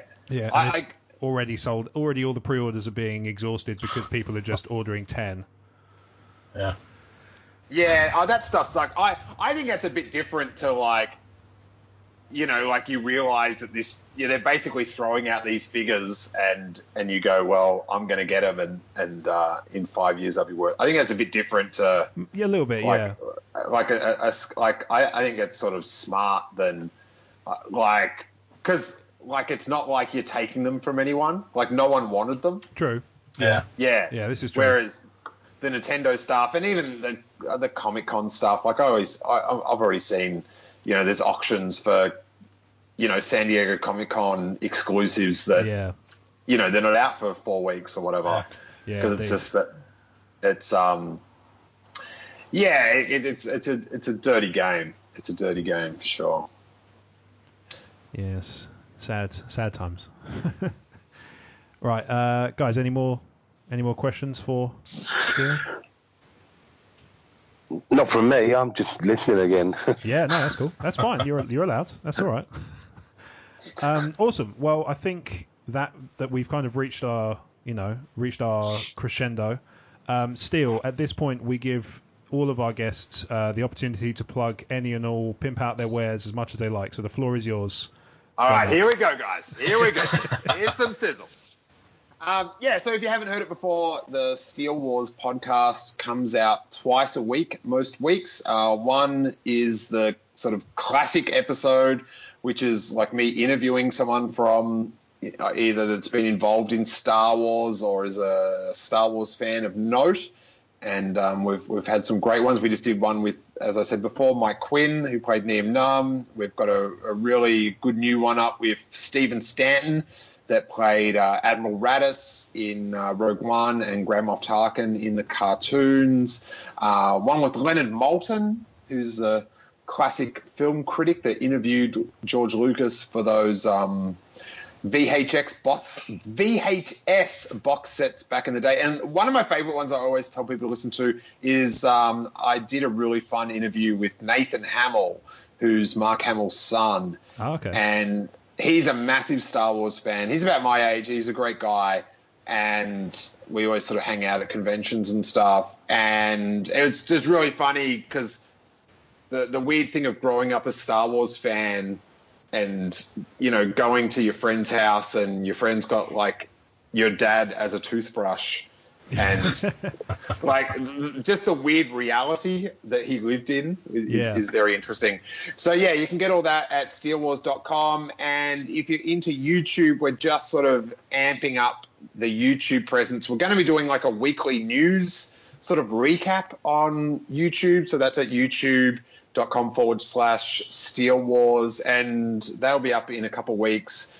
And hopefully we're going to do that every week. Sort of like a fun rundown of the week's news. But up there now at the moment, you can see I did one-on-one interviews with Daisy Ridley, Kathleen Kennedy, John Boyega, Kelly Marie Tran, and my best friend in the world, Ryan Johnson. Nice. That's a good friend to have at this time of year. Yeah, I actually, he just seems like a guy who's very much like us, but is just in a different situation. Like he's like got that real childlike love of Star Wars and sort of wants to impress his 5-year-old him with what he comes up with. So I think that's a good motivation for a Star Wars film, is to impress the little kid you. Yeah. Is a good way to go. But and you can just follow us on all social media at Steele Wars, which is STEELEWARS. Excellent. Well, thank you very much for your time today, Steele. One more. Okay. Oh, okay. So I thought there was one more. Oh no, I was going to say thank you guys. Like it's been I've had a lot of fun chatting. Excellent. And talking about our goofy rules. I feel a lot more relaxed now. I feel like I've vented, and I can get back to work. I've got to get these itty bitties in this cabinet. I've got to set up a few scenes. Nice. And I have to say the for my friends that aren't into Star Wars, the adorable noises they make when they realise I set up the little figures in scenes. But for us, it's like, well, of course, if you've got the vintage Jabba the Hutt, you're putting Bib Fortuna next to him, and you're laying down a few Gamorrean guards and stuff like that. You're setting the scene.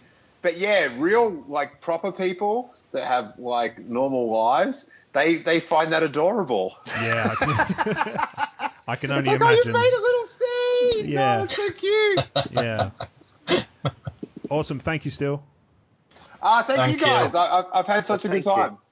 If you'd like to support what we do here at Talk Star Wars, you can do so by becoming a TSW sponsor. For as little as £1 per month, given securely via PayPal, you'll help us keep the lights on here at Talk Star Wars.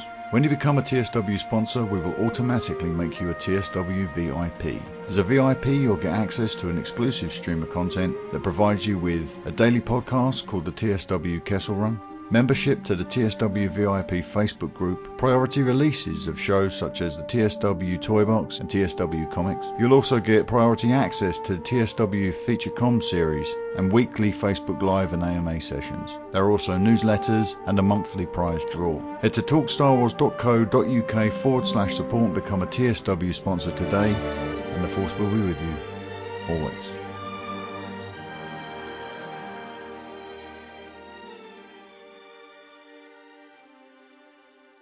Well, that was Steele Saunders. I'm still a little bit blown away by what a lovely chat we had. Oh, definitely. That was something else. So Jeremy's had to drop off, unfortunately, and this bit afterwards is going to be quite short because we've all got places to go, and it has got quite late, unbeknownst to us. So we're gonna keep it relatively brief today. In comparison to post-interview chats normally. So, our thanks once again to Steele Saunders for his time today. That was wonderful, Marc. Outstanding. Yeah, I really, really enjoyed that chat. And obviously we'll put all the sort of show notes and social media links and stuff. They'll be in the show notes. So if you want to catch up with Steele and find out more about the kind of stuff he does. Realistically, if you're a Star Wars podcast listener, you almost certainly know of his stuff. So if you want to get on board with that, then we will make sure that the show notes are rife with ways and means of doing that. So Marc, what's new in your vintage world? Well, as I was saying last time, I needed Admiral Akbar. Yes. To complete my 79 run. Mm-hmm. I got him. Nice. Did you use the eBay link that I sent you while we were recording, or did you? I did, yes. Oh, you did. Marvelous. I I feel like I helped. You. Yes. Excellent. There was no other bidders. Went straight in. Even got better. it. Nice. Even better. Yeah. Outstanding. Unfortunately, I tried to put it in my cabinet. Yeah. And my Darth Vader fell. Knocked a few more figures over, but he snapped his lightsaber. Oh, no. Yep. So close and yet so far. Almost 40-year-old lightsaber. Oh. Well, I'm not surprised it broke then. It's quite an old one. 40-year-old plastic doesn't... No, I've heard this. Doesn't last very well. Yeah, I've heard this about 40-year-old plastic. It's not the most robust. No. So I went to our friend Gaz Bond on Echo Base. Oh, yeah, Gaz Bond, yeah. I had to buy a new Darth Vader to get the lightsaber. Yeah. But I do have a spare Darth Vader now. Nice. Well, that's good. That's something at least. Yeah. Yeah. I think Debbie's after that one. She's got an eye on that one fair when enough. that arrives. Yeah, I didn't realise she was so keen. Yeah, she's more a Yoda and an R2 collector. Okay. But she's got a few Chewbaccas.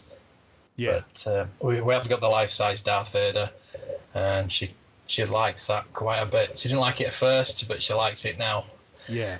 She likes it, so I think she's after the smaller version. Ah, okay, fair enough. I also got a few bits from Tesco that I reviewed on the Toybox Daily. Okay, so for those who didn't hear those, which bits did you get? I got a mug and a coaster personalised to me. Oh, very nice. That's Just a unusual. review. Yeah, that's unusual. Yeah, That's pretty cool, though. It was very nice of them. Yeah, very nice. No, for sure. That's really cool. Yeah, they're really nice. It's the 40th anniversary logo, but it's got the New Hope poster on one side and my name on the other. Oh, excellent. That sounds brilliant. Yeah. Yeah, no, very cool. Very cool. You do get free things for being cheeky. Absolutely, yeah. Yeah. Nice. Yeah, so they do have a line of personalised items that they sell. And I did tell people about them on the Toy Box Daily. But there are a number of items I've got my eye on. They're doing a steelbook for the Rogue One, which has got a pop-up like Death Star inside it. Oh, that sounds amazing. Yeah, and obviously it's personalised. You can put any name on it, up to 11 characters, I do believe. Oh, that's pretty awesome. Yeah, they do posters and as their mugs, all sorts. Okay. T-shirts. Sweet. That sounds really awesome. Yeah. I'll say that sounds great. Yeah. I've also Robert Cast has kindly got me a C3PO. Oh, cool. 40th anniversary. Very nice. Figure, and that is should be coming this week. Excellent. What I did was we've got the new group of the TSW Toy Swap Shop. Yep. And I put up my Kenny Baker signed photo. And he liked the look of that. Yeah. And he says, "Which figure do you need?" Yeah. And I said the R5D4. Oh, okay. Which is a Target exclusive, so obviously wasn't getting that. No, but fair enough. He bought a few figures, and I chose a C3PO to go for my R2D2. Yeah, nice. Okay. But I don't think I'll be collecting the full line of those. No? Any particular reason, or? Well, they are very limited edition, and they've stopped making them. Oh yes, of course. I did see something in the. You sent it put it in the Toybox Facebook group, right? Yeah. Yeah. Yeah. Make sure that's in the show notes for those who are producing them. Yeah. That's unfortunately. That is a shame. Yeah. Yes. Well, I mean, the only thing that's going to do as well is it's going to jack up the prices for the ones that are already in production as well, right? So exactly. That is a real shame. It quite amazed me how easy Robert Cast got hold of some of these figures. Yeah, I was really surprised by that. Just popped down to his mall. Yeah. He just had a pile of them. Tim from the Nerd Room is one of our Toybox group members as well, and he was saying he's every now and then he's just like, oh, I'm just going down to the store. Anybody need anything? And he can just pick up whatever he wants really easily. It's really surprising. Yeah. Because I mean, I've been to even Forbidden Planet. I've said before, they're like they're my local kind of one-stop geek shop, and they're really struggling with stock. They have Black Series stuff, but 40th anniversary seems to be limited to Luke and I think they had Luke and Leia. And that's about it. I've not seen any. Not in at all. Shops. No. I haven't been to Toys R Us since I haven't been in ages, to be honest. I really should fix that. No. Just because I quite like going to Toys R Us. Yeah, I do. Much like Steele was saying, it's nice to just go into Toys R Us and just have a browse and see, if nothing else, how cool kids have it nowadays. Because they really do. Oh, definitely. Just the sheer volume of choice is overwhelming in itself. Yeah. He does. He sounds like our kind of guy, Steele. Oh, definitely. Yeah, a collector. He's a sort of he's a loose figure guy. Yeah. Which that makes sense to me, to be honest. He seems like a reasonable kind of loose figure dude. He does. Yeah. Nice guy. Yeah, very nice. But yeah, I mean, my purchases, we always end up doing this. We like, oh, so Mark, how about you? Like, here's all the things, and you just like list this big pile of stuff. Whereas mine is like a pop, if I'm lucky. So when we recorded last time, had I bought the Obi-Wan yet? Yes, I think you did. Yeah, so I bought the Obi-Wan with the blue lightsaber, the Smuggler's Bounty exclusive, or was it this? Yeah. I don't know if it was now. Yeah, Smuggler's Bounty. Yeah. I'm noticing something about those exclusives. They are turning up everywhere. Like those subscription box exclusive things. I was in DNA Toys yesterday. I had a quick browse of Star Wars, but they didn't have a lot there. But what they did have was a Loot Crate exclusive Deadpool vinyl figure. All right. And they had stacks of them. Now, I don't know how long ago that was an exclusive, so it may just be that it's like over a year old and nobody cares. Yeah, well, I'm wondering if it seems to just be going timed exclusive now, instead of completely you can't get it for love nor money exclusives. They seem to have changed to timed exclusives, so now shops eventually can get them in. Yeah, my local Forbidden Planet I saw the other week, the Smuggler's Bounty Chrome Phasma. Oh wow! Which quite excited me, but like you said, they're not really exclusive anymore, are they? No, this is it. They seem to be losing a bit of their sheen. And modern collecting is a bit of a false. I've talked about it before. I think it feels like a little bit of a false economy. Because everything is produced in such. I mean, obviously, except this 40th anniversary set, I guess. But the things that are produced, they seem to be produced in such small volumes. Yeah. Large volumes, rather, most of the time. Well, it's like the vintage collection when that first came out. Yeah. The Hasbro vintage collection. Mm-hmm. There were stacks and stacks of it, but then as time went on, you couldn't. There's certain figures you couldn't get, and they went up rocket. Ahsoka.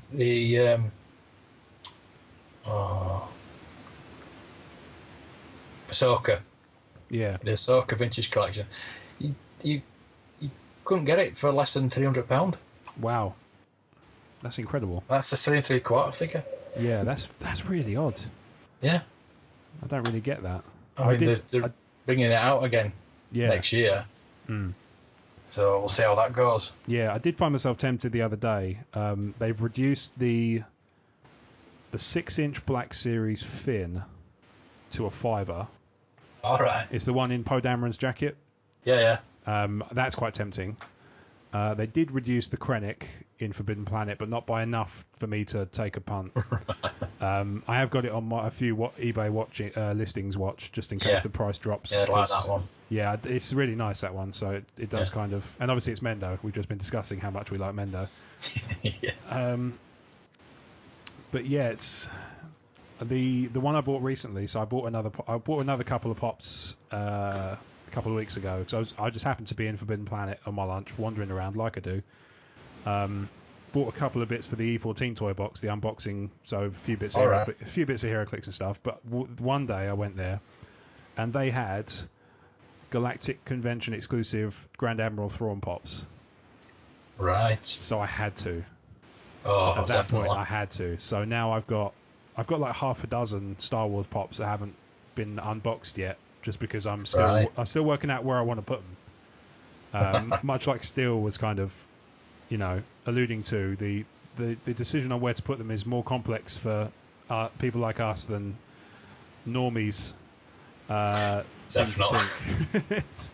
It's it's interesting that he mentioned that, because like I say, I was sort of thinking, oh yeah, a few times he said something like that, and I was just like, yeah, you're right, yeah.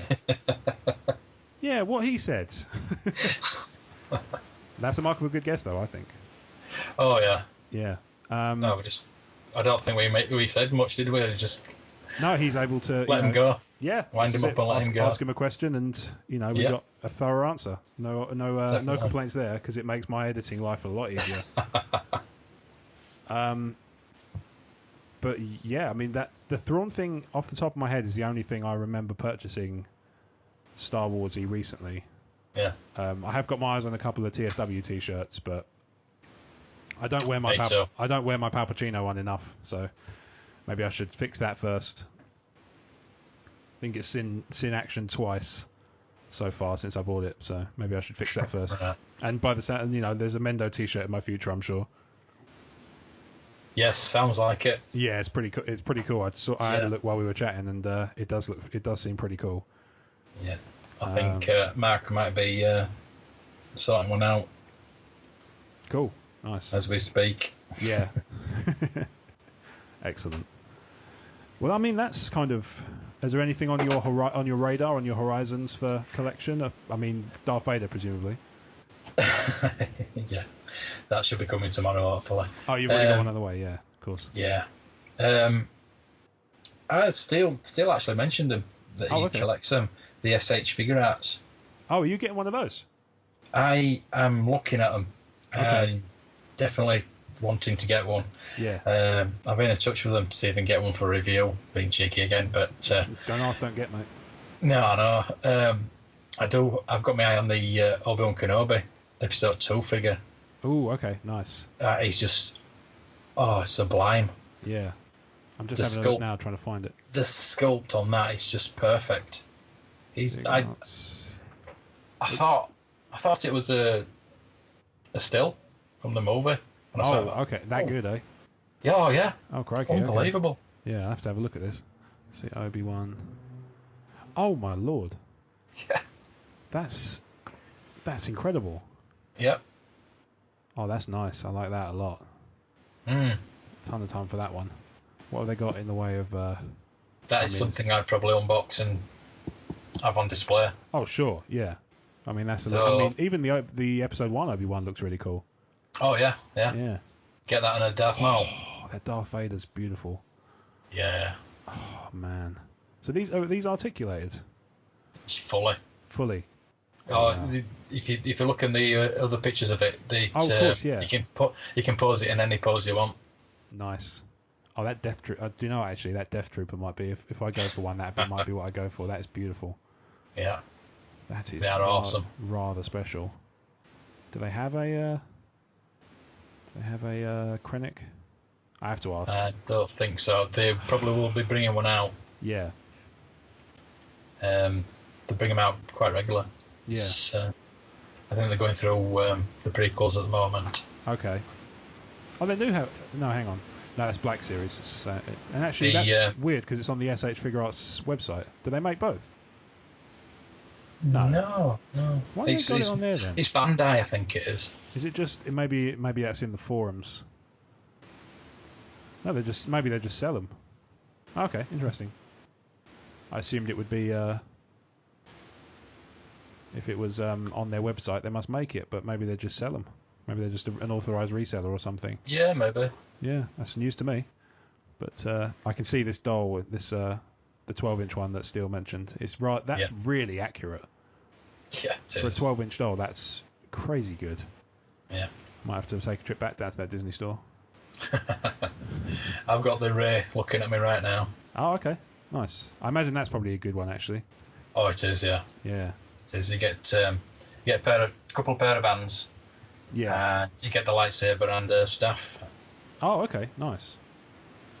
Plus the blaster as well. The one the Han Solo gives her. Yeah. You get that as well. One kicks like a shotgun. Yeah. Yeah. Oh, there you go. It's not for Disney. Oxford Street's got a Disney store. I might wander up there tomorrow. That's a good walk. Yep. And it's a potentially very expensive walk, but I'll take the risk. Yeah. Cool. Yeah. Get it done. All right then, mate. Shall we wrap it up for this evening then? Yeah. Can do. Cool. Oh, did you want the closing dates passed at the time of recording for the Darth Vader? Yeah, I will be drawing it tomorrow. So you're drawing it tomorrow. Okay, perfect. So there'll be an announcement on the TSW Toybox and the the TSW Toybox Facebook page? Yes, they will. Cool. Well, I will look forward to seeing that. Marvellous. Yes. Right then, mate, in which case, it is the time of the show where we do our social media plug-in stuff. So do you want to kick us off?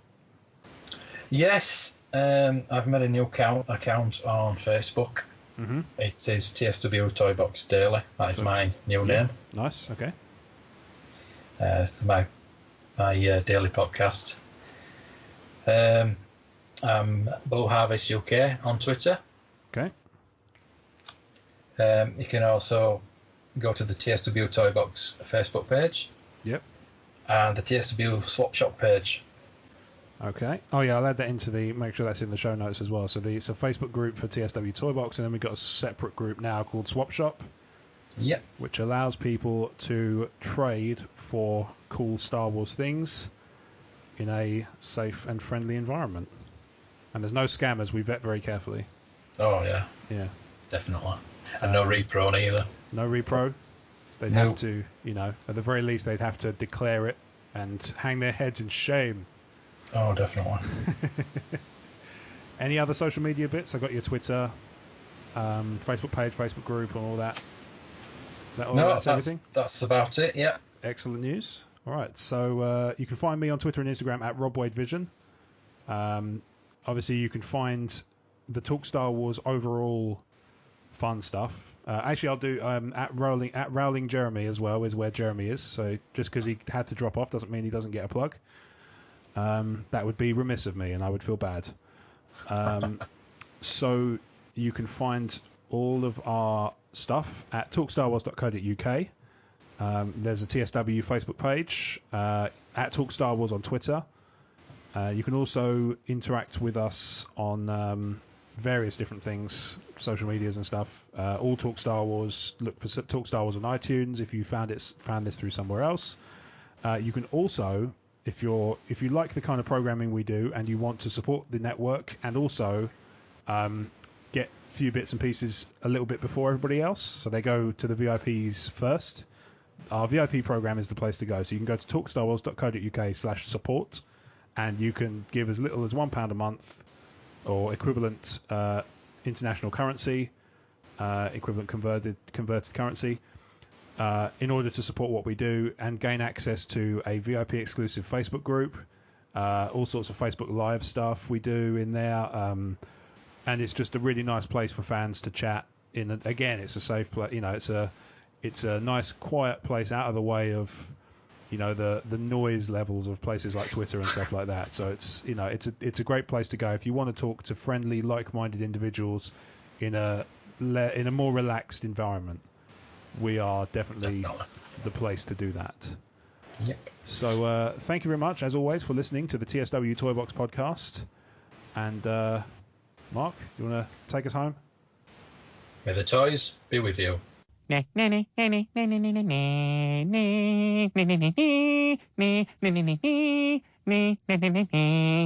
a wrap. It's a wrap. Let's talk about Loot Crate. Are you on a quest for epic gear, housewares and collectibles? Loot Crate offers an epic range of pop culture items for less than $20 per month. Whether you're shopping for the geek in your life or you are that geek, Loot Crate is the best surprise you know is coming. Every month there's a different theme and new and exclusive items that you can only get with Loot Crate. Treat yourself every month or give the gift of geeking out to a friend or a loved one. You have until the 19th at 9 PM Pacific to subscribe and receive that month's crate, and when the cut-off happens, that's it, it's over. Make sure to head to lootcrate.com/TalkStarWars and enter the code TalkStarWars and save $3 off your new subscription today.